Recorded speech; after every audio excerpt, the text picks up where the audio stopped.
Hello, and welcome to show number 2405 of Eyes on Success, a weekly program covering a wide variety of topics of interest to people with vision loss. I'm Nancy Torpey. And I'm Pete Torpey. The thing that I found delightful was that all the skills that we have, your Braille skills, your orientation skills, all the little things are still valid and they're still really useful everywhere you go, apparently even in space. Learning that space flight is more accessible than we think it is was kind of my takeaway, and I'm just grateful to have been there to help discover that. And as we'll learn today, maybe blind people can go up into space someday. Sheri Wells-Jensen is a fully blind Associate Professor of Linguistics at Bowling Green State University. She recently spent 6 days with 4 crew members in a hermetically sealed habitat at Biosphere 2, learning about what it would be like living on Mars or the Moon. We'll talk with Sheri about the experience and what was learned. But first, for our tip of the week. This week's tip comes from Sheri Wells-Jensen. My tip is that I kind of stole this from Josh Mealy, but I believe it. Every tool is a cane. So everything that you are using, everything from a spoon to a screwdriver, everything is a sensing device. So the feedback that you get, and I really think I learned this viscerally when I was in the spacesuit in the Mars yard, that your cane is such a sensitive device and you can get so much information from it. And I think we are taught to just use your cane to get around. But boy, you can get a lot of information from it. And if you think of every other thing that you take into your hand as also a cane and a sensing device, there's just a lot of information out there that you can gain. You are listening to Eyes on Success. Success, success, success, success, success. Let's start by meeting Sheri. My name is Sheri Wells-Jensen, and I am an Associate Professor of Linguistics at Bowling Green State University. I'm also on the leadership of Astro Access, a nonprofit dedicated to finding out what we need to find out so that disabled people can take full participation in the space industries and eventually in spaceflight. But your training and academic work is all in linguistics, correct? I am a linguist. I'm a very, very lucky linguist. It was my intention as a high school student to go into astronomy and physics. That was my dream. And that was quietly shunted aside. I was, a young girl in rural Michigan in the 1970s, and space and physics and astronomy for a blind person was not on anybody's radar at that time. So I did not end up going into astronomy, but I still love it. Let me tell you, I was a little bit older, interested in physics and astronomy as a young girl, and that was discouraged possibly almost as much as a blind girl.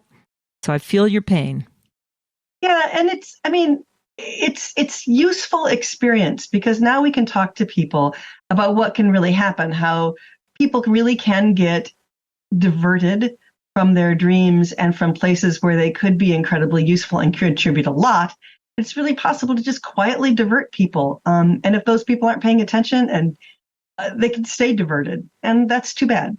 Well, I don't know, luckier. I had a couple people who believed in me, and I managed to pursue a career in physics, which was very rewarding. But, all sorts of weird social interactions.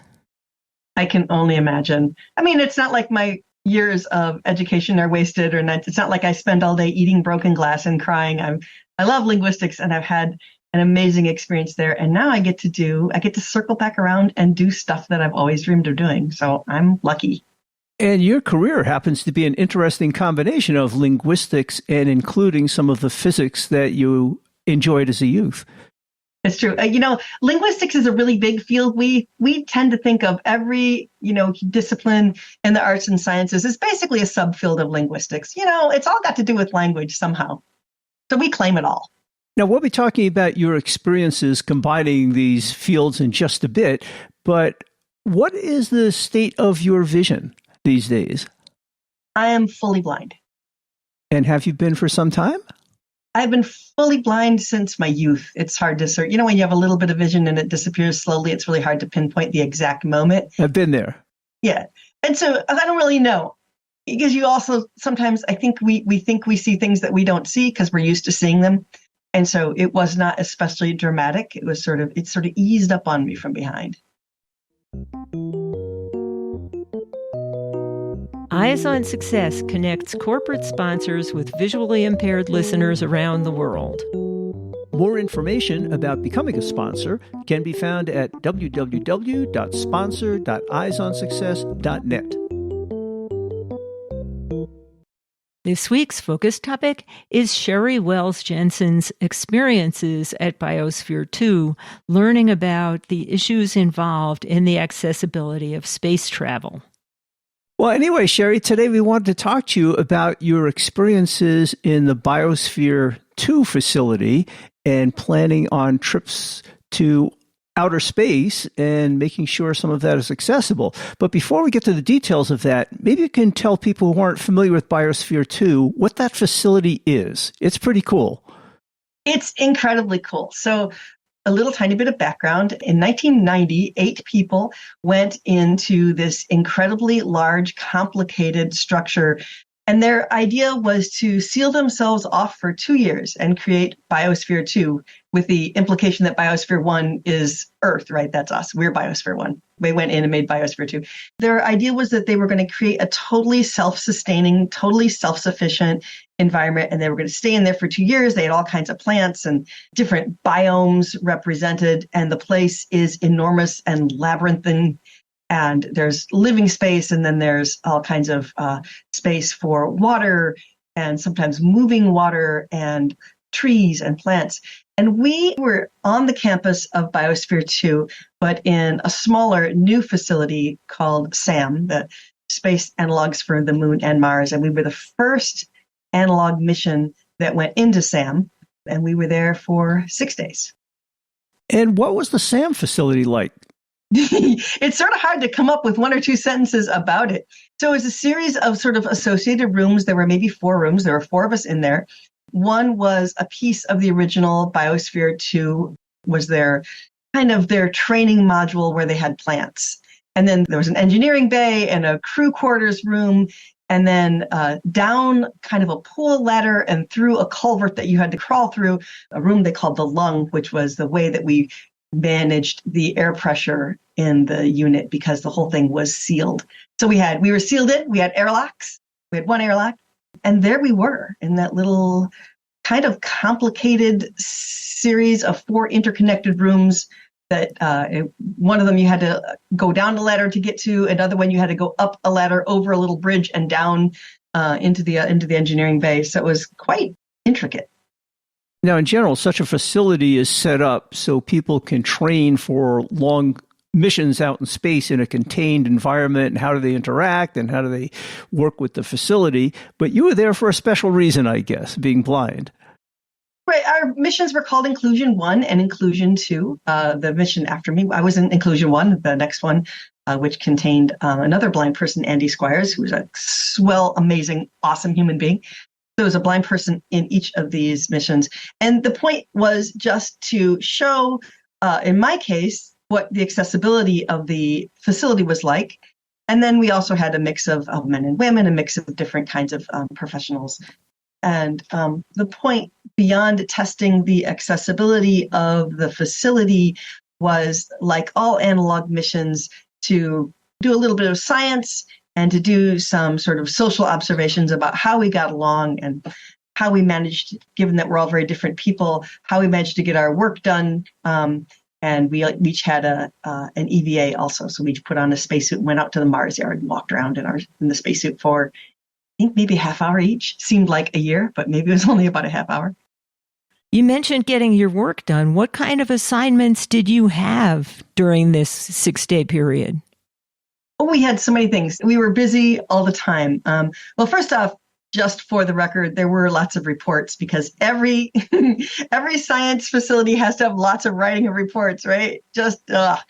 But thanks to independent science, I had some accessible air and water sensors that I could use. And part of my job was to test the water quality of sort of both the water tank before we used the water, and then what was the pH and the conductivity of the water after we used it. So that was part of my job. And then I was also there to document accessibility of all of the subsystems within the habitat. Those were our main focuses. And were the other people incipient astronauts? One of our number was an astronaut candidate at one point, our medical officer. And we had a commander who had been on missions before. And then we had an engineer who was with Blue Origin. I'm impressed that they actually thought about including blind people in such a test like this. I mean, you would think they'd have other things they were thinking about. So it's kind of impressive and surprising. For sure. I mean, everyone has always other things they're thinking about, right? Including people with disabilities is never on the top of any radar. But I mean, I think maybe that's changing a little bit as we work toward, I don't know, not to sound grandiose or anything, but as we work toward a world where inclusion matters, I think maybe we're not as forgotten as before. And that's due to the good work of lots and lots of activists and thinkers and scholars and ordinary people just being out there in the world and doing what they're good at doing and changing attitudes slowly. So what was your experience as a blind person? Initially, when you were talking about this smaller facility, I'm thinking that's kind of an advantage for a blind person. You know, if the facility is a little bit smaller, it's a little bit easier to understand where you are and get around. I would have a hard time thinking about wandering around in the main Biosphere facility, which is huge and open and, no navigation points. What was your experience like?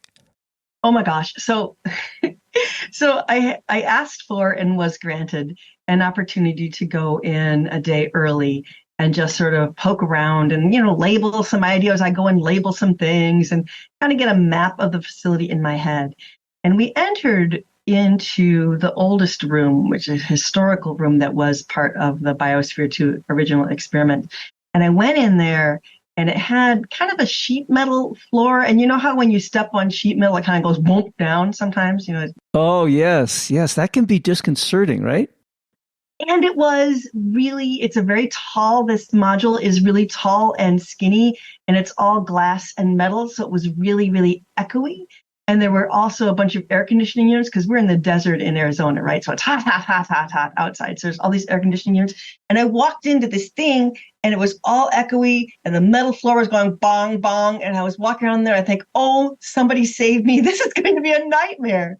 I could not imagine from those first few moments. I thought, I'm not going to have to be in a sleeping bag on the floor in this place because it was an acoustic horror to me. And so my first instinct was, what in the name of all that is good have I gotten myself into? And then I explored around the habitat and went into some of the other rooms, and the other rooms were not that intensely acoustically hostile. They sounded like ordinary rooms. And so I was really grateful. So physically getting around was not a problem because it was a smaller facility, and moving from room to room, there was a step or two to get into each room. Each room sort of sounded different because it was a different size with different amounts of stuff in there. So orientation-wise, I felt like it was pretty easy.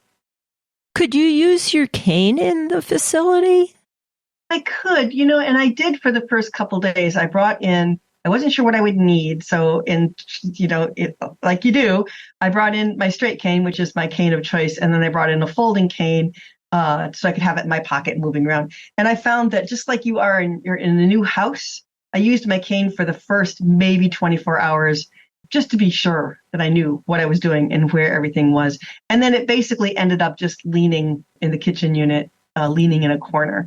And I had my folding cane in my pocket for the next couple of days. And then everything was just pretty clear. And I just stopped carrying a cane just like you do in your house. So you were in Arizona, which has a normal amount of gravity. But if you were in space, your cane would have functioned very differently in the absence of gravity. Has NASA given any thought to blind people navigating in space? It's a really good question. So Astro Access, that I'm privileged to be a part of, has done a few of these zero-G parabolic flights, the thing they call the vomit comet. Oh, yeah. My worst nightmare. I don't even like elevators. I don't like roller coasters. I don't like anything loud. I'm kind of a big chicken, to be honest. But the parabolic flight was maybe the most fun that I've ever had in my entire life. Just that feeling of being suspended and floating. And it was wicked loud. Not going to lie. That part I'm not a fan of.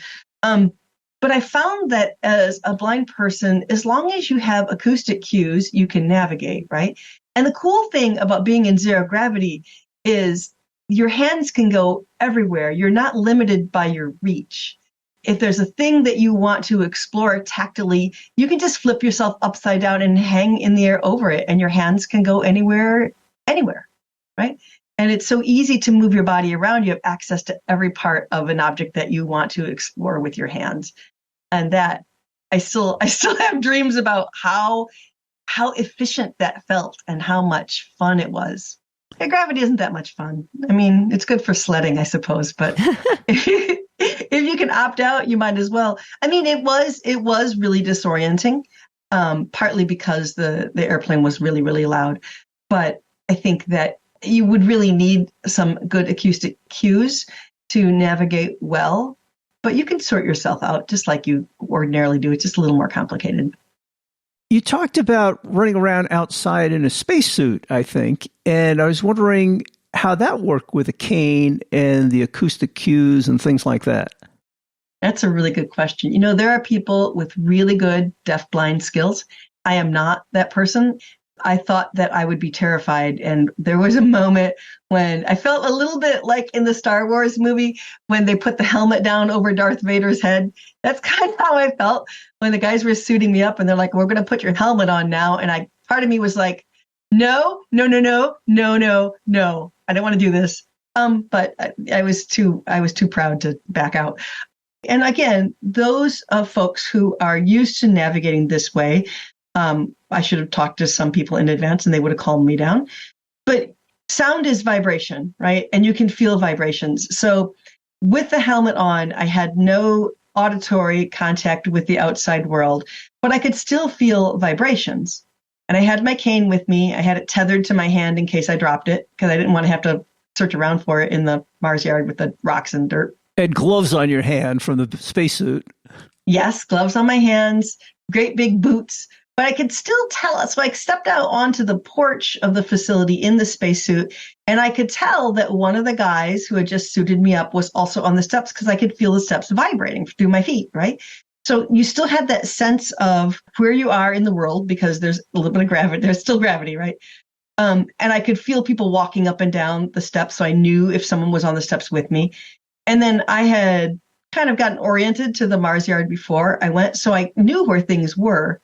And my cane worked great. And it was funny because you could tell the texture. I could tell the texture of the difference between the cement of the area around the yard and then the wood that it's like a sand pile, right? There's a wooden barrier around it. You could feel the difference in the way your cane taps on cement and on wood and on sand. And so I was really amazed and delighted to find that I could go, as long as I kept my brains about me and stayed calm, I could walk over to the Mars yard, step in across the little barrier into the sand. I had a scoop with me and some containers, and I was able to scoop up a soil sample and find a rock and scoop that up. And then I was able to walk around and stay oriented and just use my cane the way you ordinarily would. Although they tell me that I was really whacking pretty hard with my cane. It sounded apparently from the outside like I was beating the snot out of everything with my cane. Probably not necessary, but I wanted to hit things hard so I could get maximum feedback. Even to get the amount of feedback that you're used to in that spacesuit, it must have been, everything was muffled in a sense. The sound from the cane, the feeling in your hand from the cane, that you would have had to hit things really hard in order to get a normal amount of feedback. I think so. I mean, I could not hear the cane hitting. It was all about the vibration. Interestingly, I remember hearing it, but I know I didn't. The vibration translated into the right sound in my head, but I know that I could not hear. People were talking and carrying on around me. I didn't hear anything from inside the suit.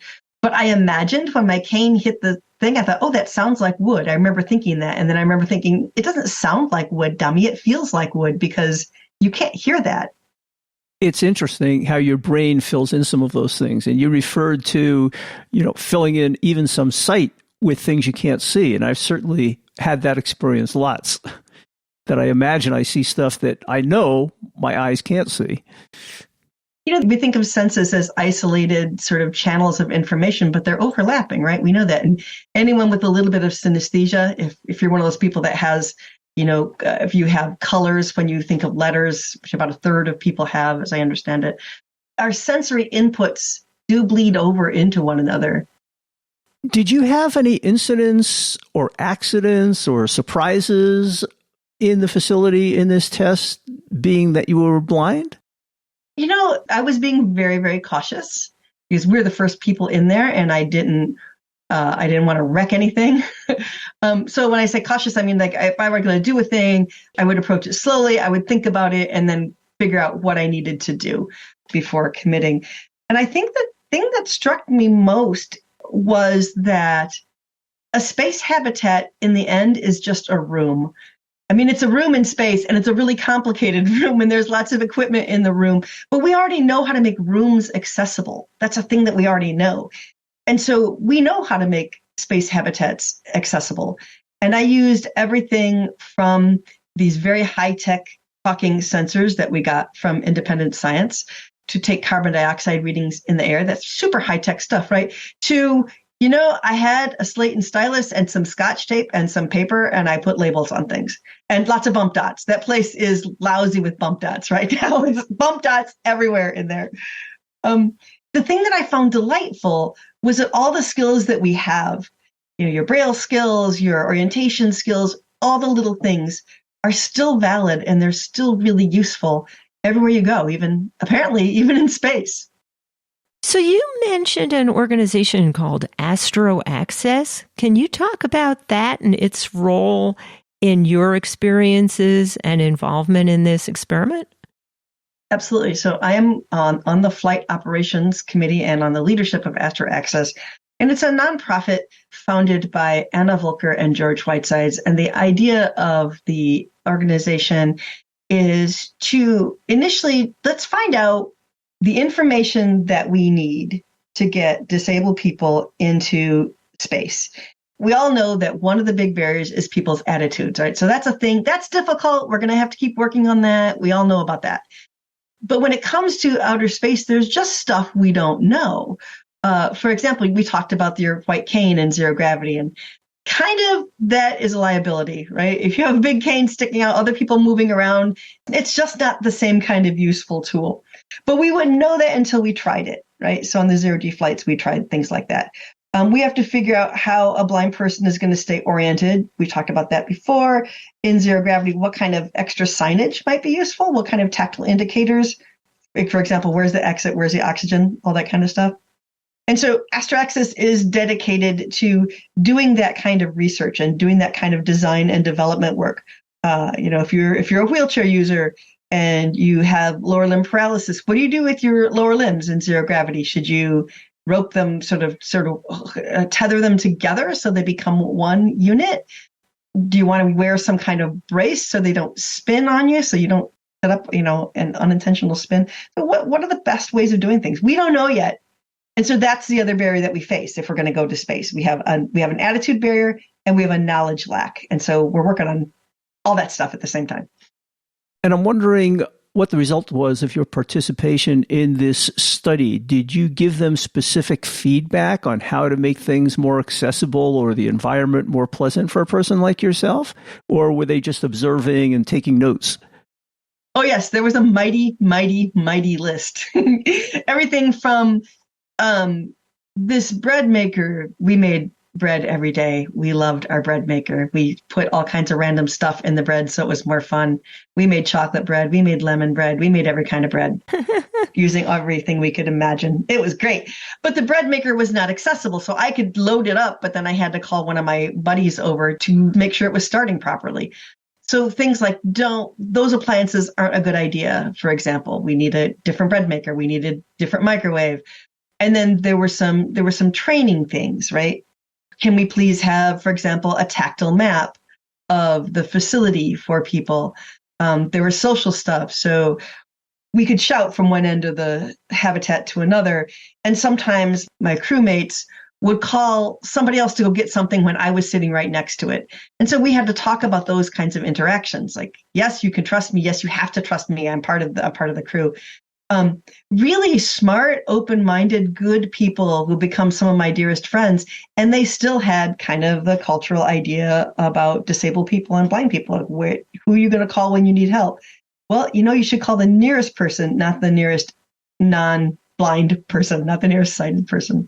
So we had all kinds of things. Everything from let's label this canister of rice to let's think about how we interact. Well, what a great experience. Sounds like a lot of fun and a very worthwhile endeavor for everyone to learn something. It was a lot. We were really, really, really glad to rejoin the human race after only 6 days. It felt like a long time to be totally isolated. We had email back and forth, but that was all we had with the outside world. You are listening to Eyes on Success. Success, success, success, success, success. Now for this week's final item, how to learn more about Astro Access, how to contact them, and how to contact Sheri Wells-Jensen. Well, Sheri, if people had questions for you or they wanted to learn more about you, how can they do that? So I'm always happy to get emails from folks. My email is swellsj, SWELLSJ, at bgsu.edu for Bowling Green State University.edu. I have a website, SheriWellsJensen.com. And I'd be delighted to talk with anyone, especially young folks thinking about careers in STEM. Can you provide contact information for the Astro Access organization? Yes, it's astroaccess.org. ASTROACCESS.org. Do they have email or telephone or anything that people could query them? You can always do info@astroaccess.org, and one of us on the leadership team will get it. Do you or they have a social media presence? Yes, they do. I also have an email address there, come to think of it, Sheri, SHERI, @astroaccess.org. And yes, Astro Access is on Facebook and whatever that thing is now that used to be Twitter. And I think we have an Instagram. I'm not sure. If you missed any of that information, you can find it in the show notes for this episode, which is episode 2405 at www.eyesonsuccess.net. That's it for today's show. Next week on Eyes on Success, we'll continue the conversation with Sheri Wells-Jensen. As a youth, she wanted to be a scientist. Unfortunately, being blind as well as female, she was discouraged from pursuing such a career by those around her. We'll talk with Sheri, now an Associate Professor of Linguistics, about her journey and how she was able to merge science into her career. So thanks for joining us this week, and we hope you'll join us again next week.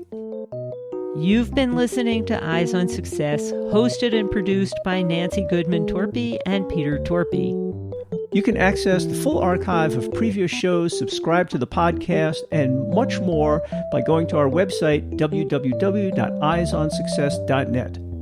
If you have questions about anything you've heard on the show or have suggestions for future shows, send an email to hosts@eyesonsuccess.net. Thank you for listening and have a nice day.